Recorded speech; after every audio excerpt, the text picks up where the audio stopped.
Assalamualaikum warahmatullahi wabarakatuh. Sahabat semuanya, jumpa lagi dengan saya di channel ini. Kali ini saya membahas tentang ikan koi. Koi itu ikan yang indah, ikan yang cantik. Tapi cantik koi itu menurut pandangan kita sebagai manusia. Koi sendiri mungkin tidak merasa dirinya indah atau cantik. Dia menganggap biasa saja, sama dengan ikan-ikan lainnya. Seperti ikan yang di belakang saya ini. Kadang-kadang saya memberinya makanan yang sama dengan ikan-ikan lainnya, yang juga terbilang jorok ya. Bisa ulat, bisa cacing, bisa serpihan daging yang sudah basi, bisa nasi yang sudah lama, nasi basi.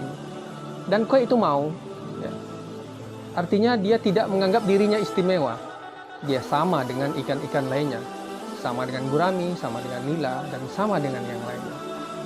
Sahabat semuanya, itulah persepsi ya. Persepsi tentang keindahan dan kecantikan.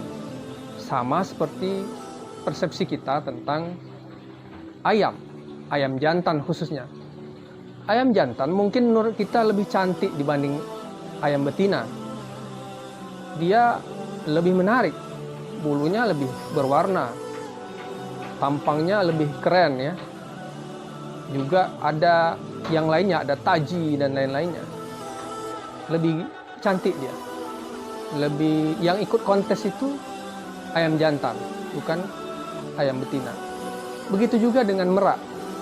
Merak itu yang cantik, yang rupawan itu adalah merak jantan. Bukan merak betina yang bisa berkembang bulunya sedemikian indah, sedemikian luar biasa, sedemikian menakjubkan. Itu adalah merak jantan, bukan merak betina. Itu menurut kita manusia. Menurut ayam jantan sendiri, menurut merak sendiri, mungkin dia tidak cantik, dia biasa-biasa saja. Justru ayam jantan itu, merak-merak itu menunjukkan kegagahannya, keperkasaannya, kejantanan mereka di hadapan para betinanya. Justru kejantanan mereka itulah, kegagahan mereka itulah yang dipersepsikan oleh manusia sebagai kecantikan, sebagai keindahan. Sahabat semuanya, kehidupan kita seperti koi itu, seperti ayam jantan itu, seperti merak itu. Mungkin kita merasa diri kita sudah hebat, sudah baik, sudah berbuat yang terbaik, bahkan sudah alim, sudah soleh. Tetapi mungkin belum di mata orang lain. Bahkan yang terpenting mungkin tidak ada apa-apanya di mata Allah. Allah menganggap kita masih belum berbuat apa-apa, belum seujung kuku dibanding orang lain yang lebih baik, yang lebih soleh, yang lebih beramal, lebih banyak dibanding kita. Begitulah sahabat, boleh jadi kita sudah menganggap diri kita baik, berbuat sesuatu yang luar biasa, melakukan kebaikan-kebaikan, beribadah yang luar biasa. Tetapi di sisi Allah belum apa-apa. Mungkin kita menganggap diri kita sudah mencapai kasta tertinggi dalam hal kebaikan, dalam ibadah. Tapi di sisi Allah belum apa-apa. Mungkin kita merasa sudah mendapat tiket ke surga. Tapi mungkin di sisi Allah belum. Bahkan mungkin kita tidak lebih baik dibanding orang-orang yang kelihatannya biasa-biasa saja, sepele saja. Bahkan orang gila sekalipun. Sahabat semuanya, orang gila mungkin lebih baik daripada kita. Mungkin dia tidak paham lagi apa yang diperbuatnya. Mungkin dia mengambil makanan dari mana saja. Mungkin dia mengumbar auratnya di mana-mana. Mungkin dia melakukan hal-hal yang negatif. Dan itu di luar kendali dirinya. Tapi kita menganggap orang-orang yang seperti itu berbuat sesuatu yang tidak baik, yang melanggar norma, bahkan berdosa. Padahal sebenarnya tidak. Rasulullah mengatakan ada 3 hal yang diangkat qalam, diangkat catatan darinya, yaitu anak-anak sampai dia dewasa, kemudian orang tidur sampai dia bangun, dan orang gila hingga dia sembuh. Ketika orang gila itu masih dalam kondisi tidak waras, maka tidak ada dosa pada dirinya. Tinggal bagaimana kelakuannya, ibadahnya, perilakunya di masa dia masih dalam keadaan waras, masih dalam keadaan baik-baik saja. Kalau kondisinya di masa warasnya itu membuat kebaikan lebih banyak daripada kejahatan, boleh jadi orang yang kita anggap gila, tidak waras, kita anggap remeh, akan meraih tempat yang lebih baik di akhirat kelak dibanding kita yang seperti ini, yang gagah, yang masih waras, yang masih punya akal pikiran yang panjang. Kita tidak tahu seperti apa masa depan itu. Allah yang melihat, Allah yang menilai, Allah yang menentukan. Sahabat semuanya, barangkali orang gila atau orang tidak waras itu mengumbar aurat di mana-mana. Bahkan mungkin lebih parah. Ada yang maaf sampai bugil misalnya. Bahkan yang perempuan juga, laki-laki perempuan bisa sampai begitu. Tetapi di sisi lain kita melihat di mana-mana ya, di media sosial, di televisi, di pasar, di mal, kita yang waras ini bahkan juga mengumbar aurat. Mungkin tidak sampai seperti orang gila itu, tapi mereka gila, mereka tidak waras, mereka tidak berdosa. Tapi kita, saya, Anda semua melakukan itu dengan sadar, dengan waras, dan dengan beban dosa. Bahkan dosanya bukan dosa individual, tetapi komunal. Dosanya bukan hanya sekarang, tetapi yang akan datang. Dosa jariah. Anda tebar itu, aurat itu di media sosial yang dilihat oleh banyak orang. Sahabat semuanya, suatu ketika Rasulullah berkumpul dengan para sahabat. Ketika itu Rasulullah mengatakan, nanti akan datang seorang ahli surga. Ketika itulah muncul seseorang dengan air wudhu dengan janggutnya yang basah.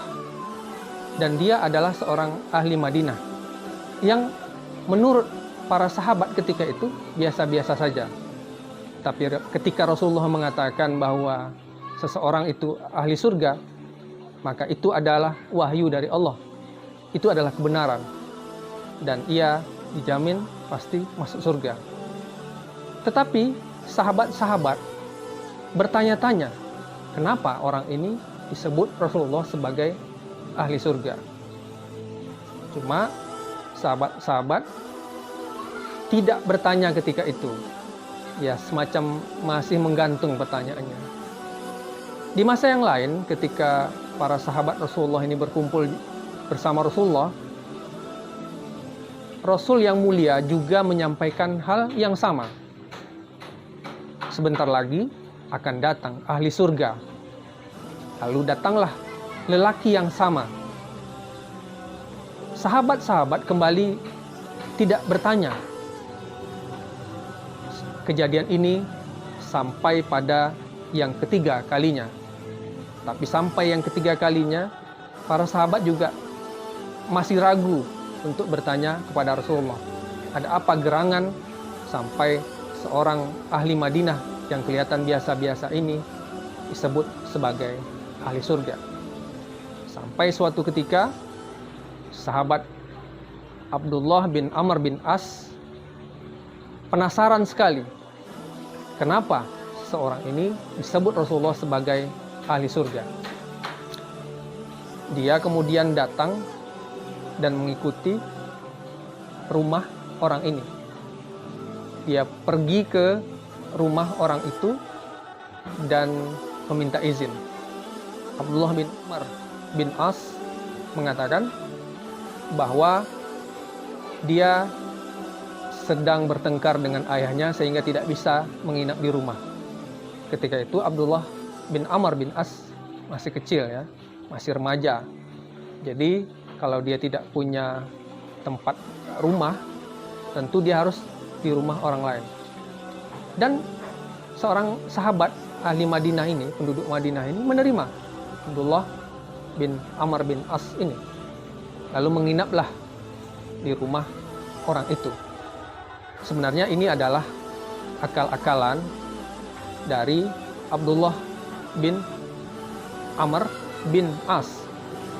Beliau ini ingin tahu apa kebiasaan dari sahabat dari Madinah ini sehingga Rasulullah mengatakan bahwa orang ini akan masuk surga. Maka Abdullah bin Amr bin As pun menginap di rumah itu. Dan beliau mendapati sepertinya biasa-biasa saja. Ketika tengah malam tidak ada tahajud. Ketika yang lain, ibadah-ibadah yang lain, tiba puasa sunnah juga tidak. Sedekah juga tidak. Jadi selama 3 hari bertamu, selama itu dilayani dengan baik dan pelayanannya juga biasa-biasa saja, standar lah. Tidak berlebihan juga. Lalu sebenarnya apa? Nah, ketika di hari ketiga dan kebiasaan para tamu ya, memang dilayani 3 hari. Setelah itu baru dibicarakan apa keinginannya. Abdullah bin Amr bin As pun kemudian menyatakan bahwa dia sebenarnya tidak bertengkar dengan ayahnya. Dia hanya ingin tahu bahwa kenapa sih Anda ini kok dinilai Rasulullah sebagai ahli surga. Orang itu tidak merasa apa-apa. Dia tidak merasa berbuat sesuatu yang luar biasa. Ya biasa-biasa saja. Lalu Abdullah bin Amr bin As pun ingin pamit. Ya sudah, tidak apa-apa kalau gitu saya pamit saja. Lalu Abdullah bin Amr bin As pun pamit. Lalu sahabat Madinah tadi memanggil Abdullah bin Amr bin As. Wahai Abdullah, saya tidak tahu apa sebabnya Rasulullah mengatakan itu tentang saya. Saya juga tidak bisa menduga-duga. Saya ini orang biasa saja. Tetapi barangkali ada sesuatu hal yang saya miliki yang mungkin tidak sama dengan sahabat-sahabat yang lainnya. Apa itu? Saya tidak pernah iri sedikit pun pada orang lain. Saya tidak pernah hasad sedikit pun pada orang lain. Saya tidak pernah dengki sedikit pun pada orang lain. Saya tidak tahu apakah ini akan berdampak pada saya, tetapi itu yang saya rasakan. Jadi sudut pandang yang baik tentang orang lain, persepsi yang baik tentang orang lain akan membuat hal yang positif pada diri kita. Itulah yang dilakukan sahabat Madinah tadi. Itulah pula yang dinilai oleh Allah, yang disebutkan oleh Rasulullah sebagai ahli surga. Jadi dia tidak menganggap dirinya baik. Orang pun menganggap dia biasa-biasa saja. Tetapi dia di mata Rasulullah, di mata Allah adalah orang yang baik. Begitulah sahabat, persepsi kita tentang koi, tentang ayam jantan, tentang merak. Koi itu tidak merasa lebih baik dibanding ikan-ikan lainnya. Tapi di mata manusia, dia luar biasa. Dia indah. Dia excellent. Dia luar biasa. Sama seperti penilaian orang terhadap sahabat Madinah tadi. Orang menganggap dia biasa-biasa saja. Orang menganggap amalnya, kesolehannya biasa-biasa saja. Tetapi di mata Rasulullah, dalam pandangan Allah, dia ahli surga. Dia mempunyai amalan yang indah. Hanya karena suatu hal yang mungkin dianggap orang tidak penting, yaitu dalam dirinya tidak ada sifat iri hati dan hasad. Demikian saja sahabat semuanya. Mudah-mudahan apa yang saya sampaikan ini bermanfaat bagi saya sendiri dan para sahabat semuanya. Demikian saja. Assalamualaikum warahmatullahi wabarakatuh.